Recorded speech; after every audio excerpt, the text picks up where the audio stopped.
Hey guys, everything new under the sun. I'm going to attempt to take a look at the Temple Mount with the news of the UNESCO vote to deny Jewish history on the Temple Mount, and with all the tension and strife and things happening there, with the Jews finally getting to go up there and pray on the Temple Mount. I want to take a look at the Temple Mount and where possibly the temples existed. Did they actually exist on the Temple Mount? And this was brought up by a subscriber, and who made a comment on my videos about the Temple Mount, and suggested, well, that's not actually where the Temple Mount was, or that's not actually where the temple was. And of course, I had heard of the idea of the temple actually not being where we think the Temple Mount is now. So I want to take a look at some articles here and some pictures, and see if we can maybe piece together where the temple might have been, and where it could be. And it's important prophetically, because if they finally figure out that, oh, the temple does not need to be actually on the Temple Mount with the Dome of the Rock, if it doesn't need to be there, then there's no stress and tension with the Arabs, and there's no conflict with UNESCO, and if it's not in the Temple Mount at all, then no one's going to care where Israel builds a temple, which means they can build a temple anytime if it's not actually on the Temple Mount, because there's a lot more trouble there, and a lot more people they'd have to get to agree to building a temple there, etc. So let's have a look at it. So this is an article from, I think it's khouse.org, Koinonia House, which is Chuck Misler. And this article specifically is written by Bob Cornuke, Robert Cornuke, as you can see there. And it's speaking about archaeology and the place of the Temple Mount. Now you can see the images below. This is the Dome of the Rock, the Al-Aqsa Mosque. And this is normally where, this complex here is normally where they figure that the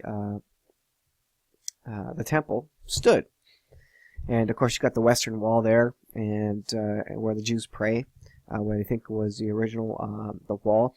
And if I'm right, I believe it's down here on this wall, the Kotel there. And so you got that Temple Mount there, and everybody thinks, well, you need to build a temple over here. Maybe this is where the original temple was, but the problem is there's no spring on the temple, and the temple uses a lot of water, and the Bible speaks of water in the sacrifices in a spring coming from the hill. Now, it doesn't suggest that there could be something supernatural. The spring all of a sudden pops up and starts flowing in the time of the end. However, if there's an existence of a spring, and it's named as was named in the Bible somewhere else, then it's worth taking a look. And there's a number of pieces of evidence that suggest that the Solomon's temple actually was not on the Temple Mount proper as they think it was, and actually in a different location. So let's get into this here. And remember, this is learning for me, and I hope it's good information, good learning experience for you as well. Definitely go check out the information and come to your own conclusions. But I'm learning as I research this as well, and it's interesting to think about prophetically and historically. There's no place that is considered more significant as well as volatile piece of real estate than the Temple Mount. Some say that World War III will erupt there. More blood has been shed over disputes of ownership and control of the traditional temple platform than any other location. And so the traditional platform is this kind of rectangular shape here, and that's kind of where the dispute is focused. But some now believe the Temple of Solomon was never even there at all, and that the legend of it being at that spot has gone unchallenged for so long now that tradition seems to have sealed reality into a long-forgotten tomb.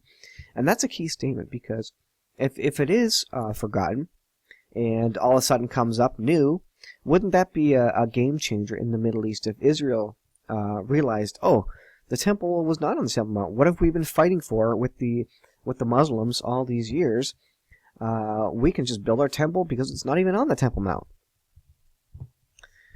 Like so many, I thought that the location for the Temple of Solomon has been proven to be on the traditional Temple Mount in Jerusalem. But I became suspicious, Robert Cornuke says, after reading the work of the late archaeologist and author Dr. Ernest L. Martin. My research efforts would not have been possible without his groundbreaking insights. However, I hope my own personal research presented herein offers a bold new chapter in this potentially history-adjusting subject. So,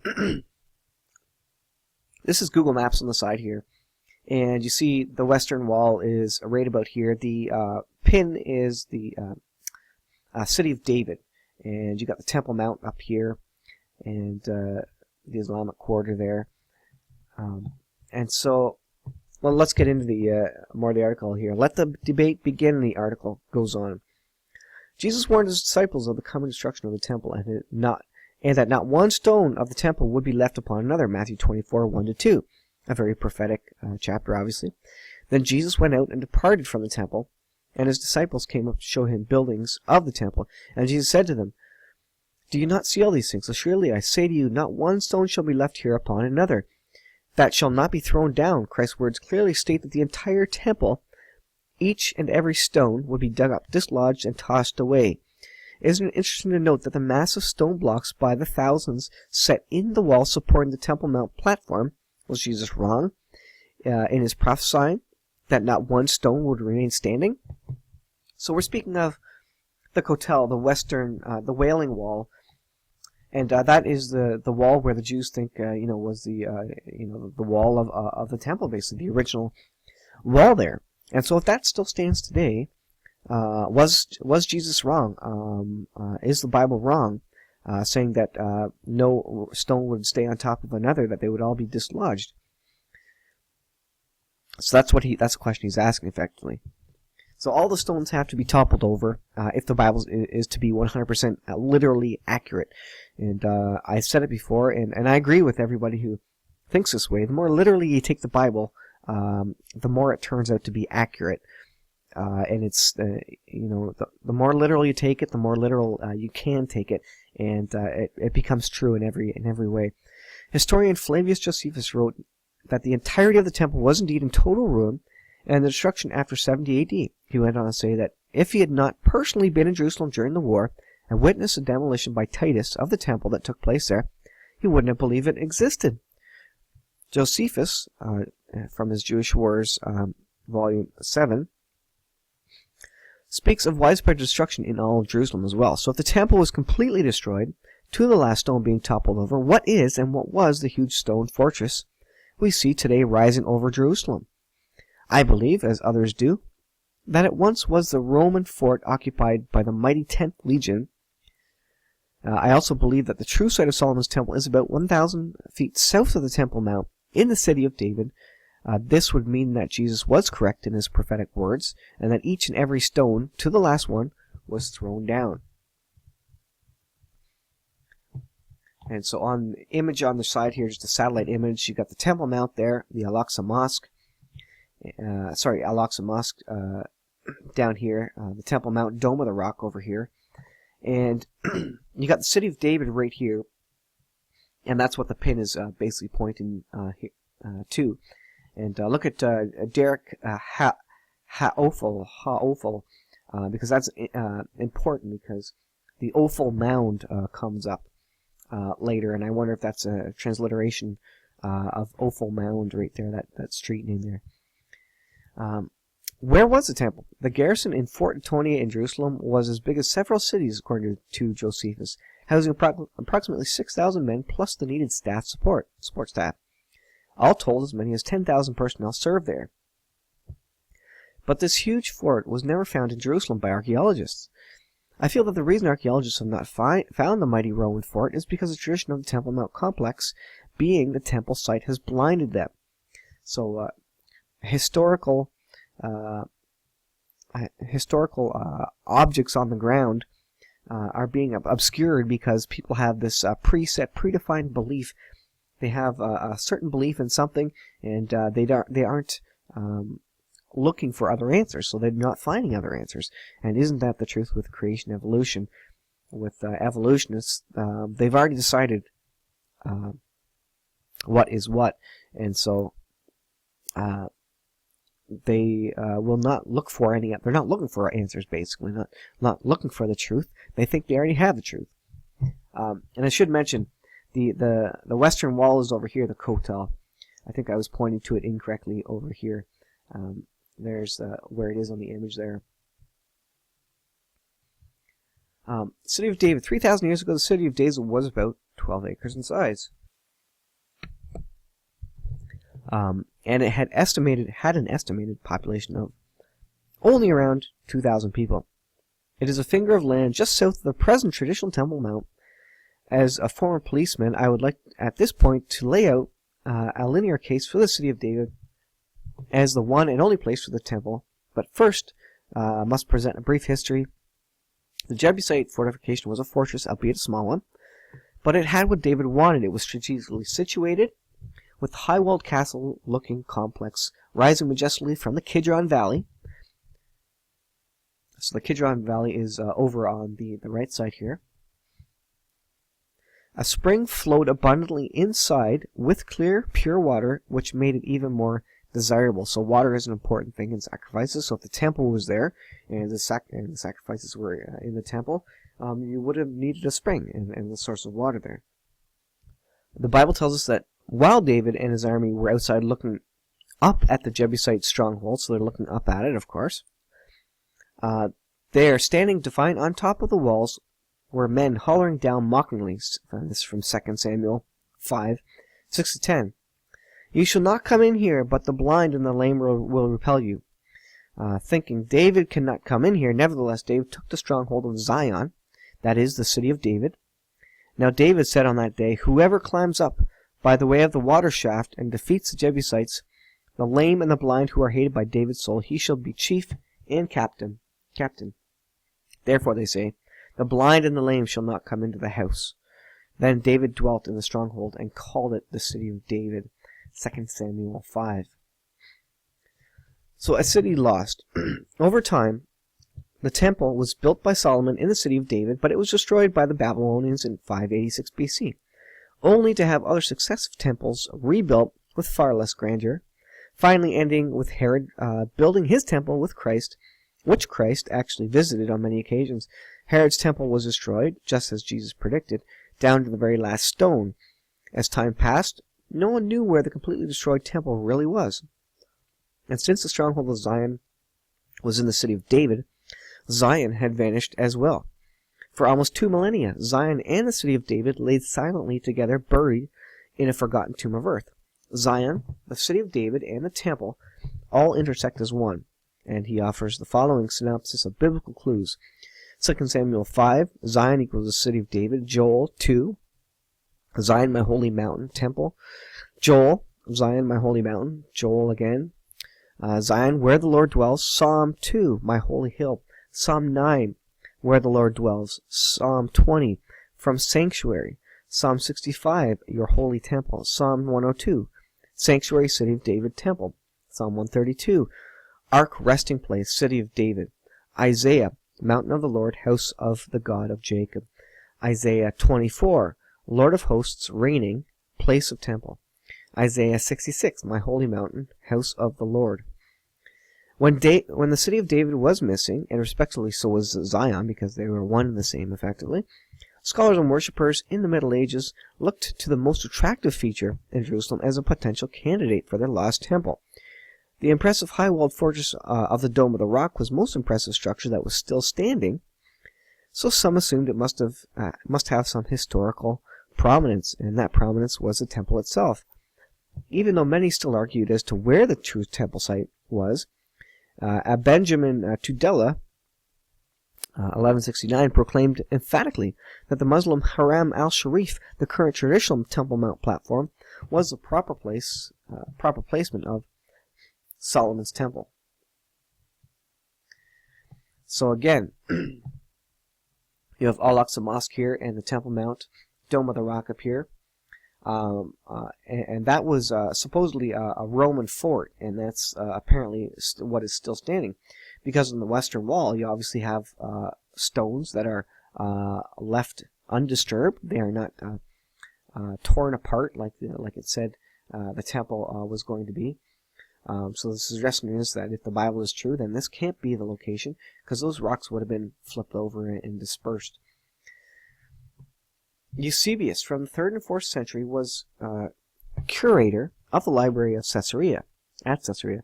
He was a renowned scholar who is still regarded with distinction today. He wrote, "The hill called Zion, and Jerusalem, the building there, that is to say, the temple, the Holy of Holies, the altar, and whatever else was there dedicated to the glory of God, have been utterly removed or shaken in fulfillment of the word." So here we have a prominent Eusebius clarifying with narrow and crystal certainty where the temple was located. He tells us that Zion is a temple site, as mentioned in his writings, and further notes only a few lines later that sadly, after the ruin of Zion, city of David, the very stones from the temple itself and from its ancient sanctuary were scavenged from the temple site in Zion and used for construction of idol temples and of theaters for the populace. If I take the words of Eusebius, Bob Cornuka saying here, and assemble them into a paraphrased short paragraph, it would read as follows: Zion is the place of the temple, the Holy of Holies, as well as the altar. Everything there was shaken down and subsequently ruined. The scattered stones from the ancient destroyed sanctuary in Zion, in the city of David, were all carried away and made into secular structures demeaning to God. Alexander the Great, known as Hectaeus of Abdera, testified that the temple was not only in Zion, but located nearly in the very center of the city of David. So again, you have, this is Google Maps here, by the way, the city of David right here, and we're going to take a look at a map from there shortly. So what does the Bible say? Now look at this image first. Here's a Temple Mount on Mount Moriah. This would be the dome of the rock up there. And here you have the Ophel Mount. Remember the street name that I was speaking of? Here, let's see, where is it? Yeah, Derek Haophel. I wondered if that was significant. Maybe transliteration or something of that Ophel. So, Ophel Mount. And then here is the city of David, which apparently encompasses this area, and you've got the Kidron Valley here. So you can see the Temple Mount is not the same location as the city of David and the Ophel mound there. So what does the Bible say? 2 Samuel 5 says, "Nevertheless, David took the stronghold of Zion, that is the city of David. Zion is undoubtedly within the city of David." Joel 3, "Shall you know that I am the Lord God, dwelling in Zion, my holy mountain." My holy mountain. Temple is without question in Zion, within the city of David. Joel 2 says, "Blow the trumpet in Zion, and sound the alarm in my holy mountain." And Psalm 132 says, "Arise, O Lord, to your resting place, you and the ark of your strength," the ark of the covenant there. "For the Lord has chosen Zion. He has desired it for his dwelling place. The ark of your strength is the ark of the covenant." The temple will house the ark in prophecy, and Zion is God's chosen place for that, as well as temple placement. It goes on, Isaiah 2 down here, "Come, let us go up to the mountain of the Lord, to the house of God, the house of the God of Jacob, for out of Zion shall go forth the law." Psalm 20, "May he send you help from the sanctuary and strengthen you out of Zion." Sanctuary is a temple at Zion. Psalm 9, "Sing praises to the Lord who dwells in Zion." Isaiah 66, "To my holy mountain, says the Lord, as the children of Israel bring an offering in a clean vessel into the house of the Lord. My holy mountain is connected to the house of the Lord's temple. The temple is self-evident as being in Zion. David's tent stood for some 38 years housing the Ark of the Covenant, until Solomon moved the Ark up to his newly built temple, which was more than likely located side by side with the Ophel Mound area at the Gihon spring. So it's suggested he built his new temple right there, which was just this side of the Temple Mount, as proper as they say now. The Ophel is translated in the King James Version as the stronghold. The same word used in 2 Samuel 5:7. God's Holy Mountain. The city of David was rediscovered in the 1800s, and its walls began at about 600 feet south of today's traditional Temple Mount Dome of the Rock. I found that the Bible further states, "So shall you know that I am the Lord your God, dwelling in Zion, my holy mountain." This is reflective of the verse which reads, "My holy mountain, Jerusalem, as the children of Israel bring an offering in a clean vessel into the house of the Lord," Isaiah 66. Many ancient historians cite a spring at the true temple location. The Roman historian Tacitus recorded that the temple at Jerusalem had a natural spring of water that welled from its interior. Again, these references could only be described in the Gihon spring. It is located close to what is referred to as the Ophel mound, which is the bulge of the earth abutting the city of David, laying just to the south and roughly about 1,000 feet from the Temple Mount. There are no springs, however, on the top of the Temple Mount, and that's a big deal. A spring is crucial for the true temple locale. A fountain shall flow from the house of the Lord. Joel 3:18. In Ezekiel, it reads, "Then he brought me back to the door of the temple, and there was water flowing from under the threshold of the temple. Under the threshold of the temple faced east. The water was flowing from under the right side of the temple, south of the altar. He brought me out by the way of the north gate and led me around on the outside to the outer gateway that faces east, and there was water running on the right side." Ezekiel 47. So water is a big deal. There's no springs on the Temple Mount proper, as they say. It doesn't mean that there couldn't be some miracle spring that springs up when the time is right, when they have a temple. That being said, though, why wouldn't the spring just still be there from the time of the temple?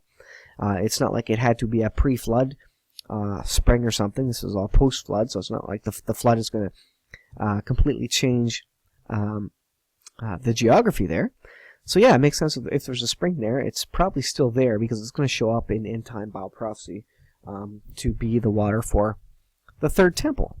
And of course, the big deal here is, they can't build the third temple yet because there's so much tension and anger and division with the Christianity and Islam, effectively, who all claim some sort of holy place on the Temple Mount. So let's look at the Gihon Spring. So what is it? This is just a Wikipedia article at the top here. The Gihon Spring, or Fountain of the Virgin, in the Kidron Valley was the main source of water for the Pool of Siloam, and we're going to take a look at that shortly. In the city of David, the original site of Jerusalem, one of the world's major intermittent springs, that's interesting, and a reliable water source that made human settlement possible in ancient Jerusalem. The spring was not only used for drinking water, but also initially for irrigation of gardens in the adjacent Kidron Valley. So they had massive cisterns and tunnels, actually, to funnel the water, to move the water from the Gihon Spring to the Pool of Siloam and other locations as well. The spring is under the control of Israeli settler organization I.R. David Foundation. Isn't that interesting?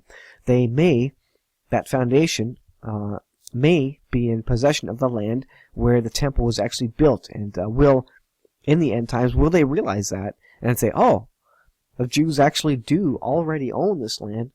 There's no claim to the land by the Arabs at this time, and so they can just go ahead and build their third temple. It goes on, it says, it is sometimes used by Jewish men as a sort of mikvah. So this is from another site about the Pool of Siloam, just about the miracles there and the biblical side of it, just for a bit of side interest. Pool of Siloam is found 3 times in the Bible: Nehemiah 3:15, Isaiah 8, and John 9. The Hebrew word for Siloam means sent, pool of the sent. This is interesting because Jesus sent the blind man to the pool to be healed. Josephus often references the Pool of Siloam. He said it was located at the end of the Valley of the Cheesemongers, or the Typoan Valley. Josephus, Wars 541. He also said it was outside the city wall. So the city of David wall, I guess, at a place where the old wall bent to the east towards the rising sun. And that's significant because there's an eastern gate that the Lord's going to walk through in the end times. And that's very prophetic, obviously, as well. But also facing the hill upon which the rock called Peristerion, which was further east, Josephus was likely making reference to the present Birket Siloam on the other side of the Gihon Valley. The pool of Siloam is fed by a conduit that is cut for a distance of 1,780 feet through solid rock. So this is, it's amazing that they have an aqueduct basically through there. Let's take a look at the. That's not the one. Well, here is, just as an example, here is the Ophel Mound, and this is the pool of Siloam down here, and they actually had tunnels cut through the rock from the Gihon spring down to the pool of Siloam and around there. So 1,780 feet through solid rock, and which starts at the so-called Virgin Spring. The reason for which it was cut is unmistakable. The Virgin Spring is the only spring of fresh water in the immediate neighborhood of Jerusalem. Isn't that interesting? And in time of siege, it was important. While the enemy should be deprived of access to it, its water should be made available for those who were within the city. The Gihon Spring was a source of water for the pool, and it was heavily guarded by a gate from David's time. Queen Helena dug what she thought was the Siloam pool, and until the real one was discovered in 2004, Queen Helena is well documented for choosing locations blindly or for purely self-interest reasons. So she kind of made a mess of the site there, thinking it was the pool of Siloam. The pool was discovered when a local City of Jerusalem utility crew were repairing a pipe. They dug deeper and hit huge rocks of the pool. You can see the damage today where the machine hit the stairs, and this comes from a site where you can actually see all the images of it. This map here shows the Dome of the Rock, the Al-Aqsa Mosque right here, and then you can see further down south, this Kidron Valley, this is east. Then you can see the Gihon, which is kind of on the valley wall here. The Ophel Mound, which is suggested where Solomon built his newly rebuilt temple there, and where the Ark of the Covenant was likely stored, and they would have had water from the Gihon spring for the sacrifices. And there was underground hewn out of the solid rock, the tunnel to feed the pool of Siloam, where many of the biblical healings occurred, and many stories about that. The threshing floor, past and future. According to the Bible, as referenced previously, 2 Chronicles 3, the threshing floor is in effect the anchor point for the temple. It was the area of the Gihon spring. It also seems to be close to where the angel of the Lord stepped in to abort Abraham's attempt to sacrifice his son. Again, they think this is on the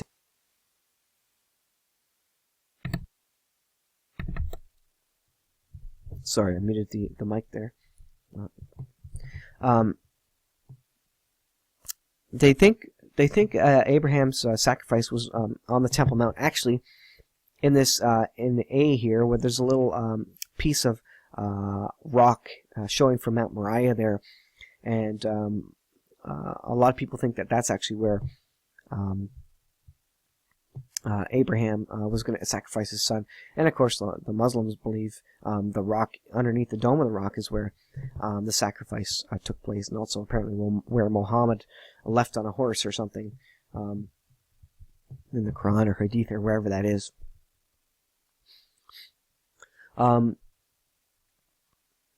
It was in the area of the Gihon spring. It also seems to be close to where the angel of the Lord stepped in to abort Abraham's attempted sacrifice.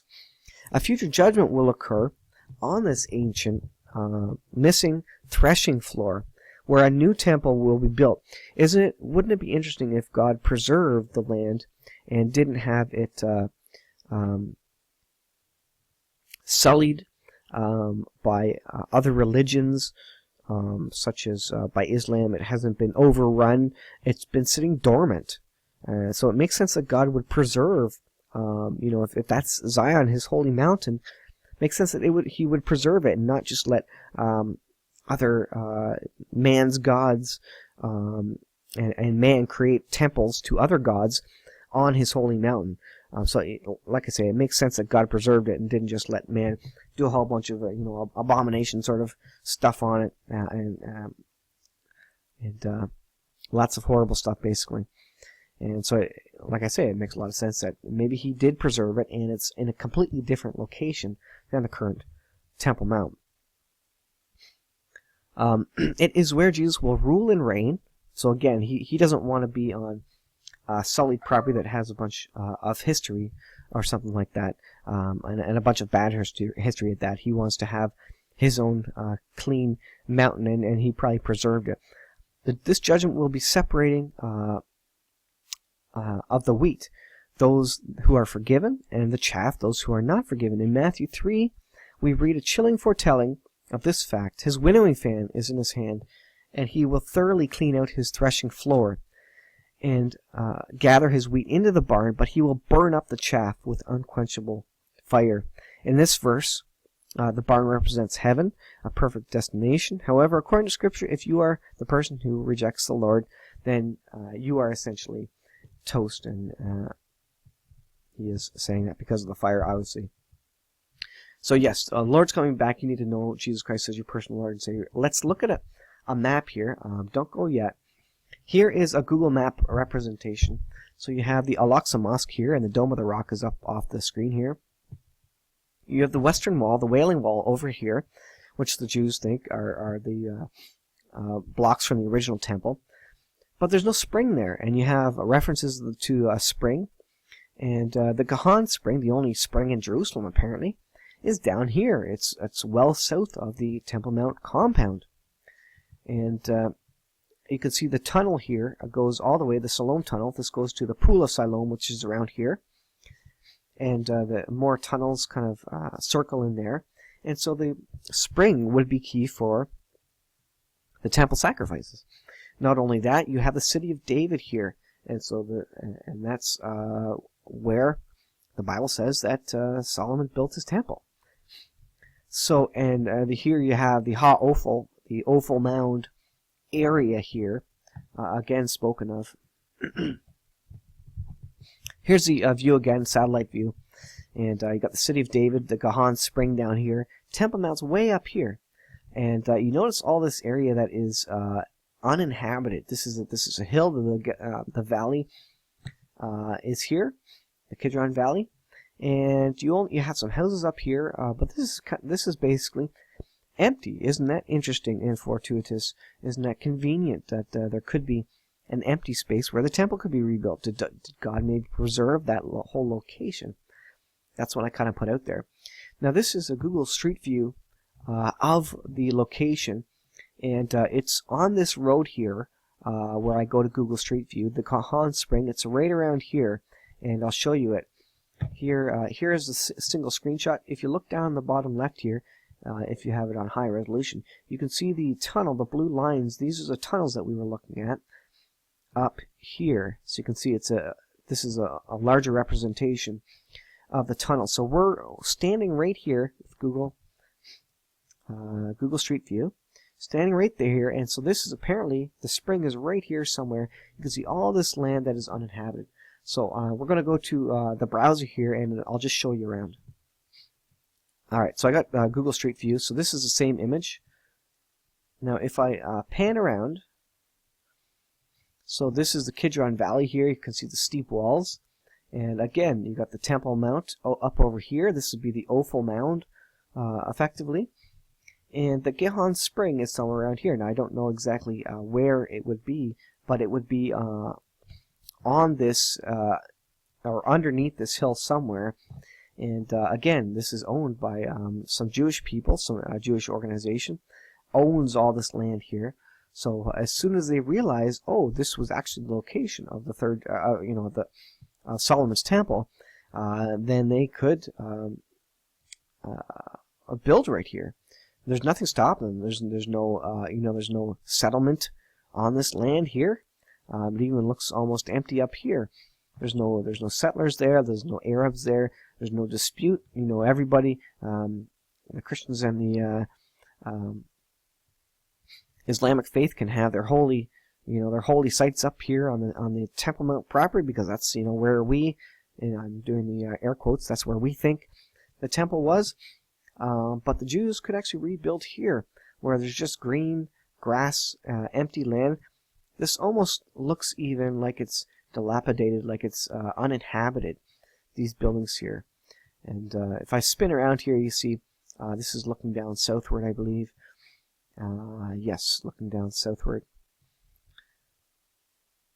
And I'm just looking at the compass there. Anyways, this is looking eastward if there's the sun, so that would be the eastward direction. This is probably late in the day because I think eastward is kind of over here where the sun rises. And more buildings on this side. You notice this hill is kind of used up. This has got lots of buildings on it. But over here there's lots of free land. So I just wonder if the Gihon Spring is right here, and maybe this is actually public utilities or something that are locked down. There's big barriers here, big fences. These could be the fences that are on the opening of the tunnel complex, because of course they don't want people going in the tunnel complex, so they would have that fairly securely closed off. It looks like there's even bars on the windows there.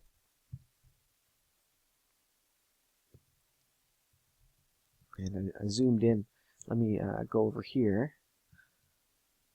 I don't know if that's gonna download or not.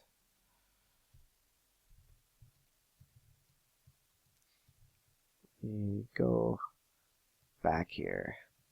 Alright, here's another view of it. So I was looking up there before. I was over here with Google Street View, and I just kind of zoomed up the valley here, and I'm on the other side of this complex where possibly this is where the Gihon Spring is situated, and the massive tunnels there.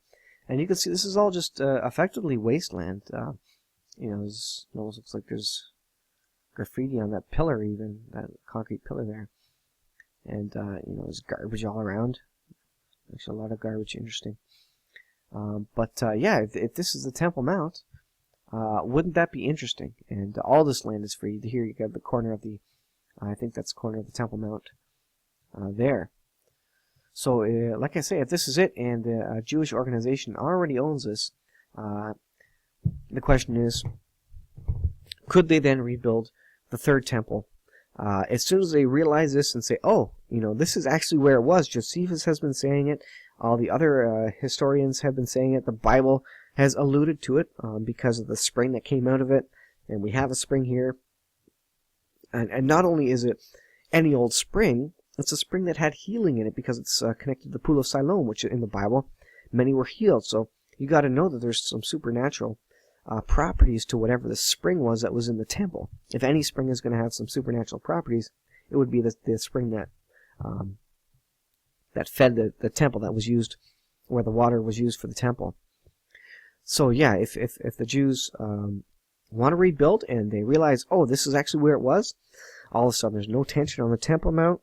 Everyone can be happy. The Arabs, the Islam can have their holy site, and the Jews can have their holy site, and then they can rebuild it right now. And how much land is that? God, I think maybe God preserved this land. He set it up so that no one would build on it, so that in the end times there would be a location. And He wanted to keep it pure as well. He doesn't want temples of other gods on His holy mountain, Zion. And so He kept it pure. He kept it from other temples existing on it, and He even kept it buildings from being built on it. You know, that doesn't even look like there's a lot of stuff happening up there. So I don't know what the land looks like up there, but I don't know. I'll just put that out there to you guys. What do you think of that? I think it's a pretty interesting. You know, it's more than speculation. It's more than conjecture, because there's a lot of historical reference and evidence backing up that indeed the Temple Mount was not the location of the temple, and we just believed that for so long. And maybe that's even Satan. Maybe Satan didn't want us to know, want to have us confused and have the Jews confused about the Temple Mount, because he doesn't want people worshiping God. So why not confuse them all and have them worship God, have them think they're worshiping God somewhere else, which is completely incorrect. So I think God is preserving his holy mountain, and I think that totally makes sense biblically and prophetically. When they finally realize where it actually was, and maybe it's right on top of the Gihon spring, then they'll be able to rebuild the third temple, and we'll be off to the races prophetically. So I will leave it there, guys. Thanks for watching. Tell me what you think. And Jesus is coming soon, and they will be rebuilding a temple real soon, I think, possibly up on this hill here on the west side of the Kidron Valley. And you need to know Jesus Christ as your personal Lord and Savior. He died on a cross about 2,000 years ago for my sin and for your sin. And we all need to know Jesus Christ as our Lord and Savior, because He is coming back to judge the world. And there's a lot of sin in the world that He has to take care of. He's a holy God, and He's going to deal with it. So I will leave it there, guys. Thanks for watching, and we will see you guys in the next video.